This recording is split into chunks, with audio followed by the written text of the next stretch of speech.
Buddy, Mike and Abe back here with you from the Bernal Scream Haunted House. Just giving you a final wrap up on the finished product of our furnace. We did find that we had to go back and add in a little bit more of the rust color because we found that at night with the lights and everything going on our test that it appeared very light. The damage, you know, the rust damage almost blended in, and that's not really how we imagine it or how it should look in real life. I mean, you should really be able to see the damage. If this thing's been burning for, you know, thousands of years in some dungeon somewhere, it would have this kind of damage, and you want to be able to see that, and it just adds a little bit more fine detail. Maybe not everyone will notice, but for those who do, it'll be there. Another thing we did is we added some hinges on the door.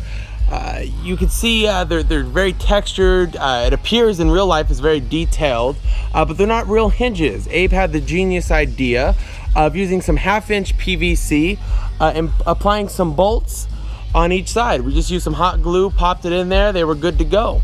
The process to get that texture that you're seeing, we use, let me come down here, we put a layer of black spray paint on, immediately rolled it into sand, let it sit for a minute, let that paint dry, shook it off, and then after we shook it off, we layered it again in some black paint, and then just put all our favorite rust colors and all that kind of good stuff, and just kind of made a combination until we were happy. And then right behind it, this is the overall unit here. It's the the brick wall. We got the broken bricks. We added a lot more rebar. I don't know if you can see that or not. We kind of bent it into different shapes. Some long, some short. Because in reality, you know, if you took a sledgehammer and busted out bricks, there would be rebar back there. So again, it's all about being as realistic as possible.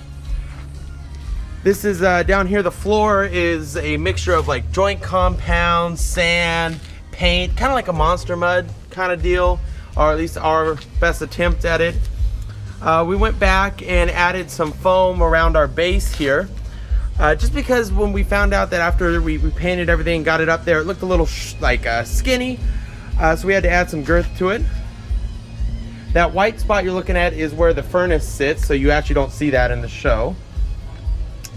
But again, you know, we're very happy with it. We learned a lot, and come see the finished product with us here at the Bernal Scream this October. All right, guys, the next segment we'll be moving on to another part of the Freddy room. Happy to have you with us. Talk soon.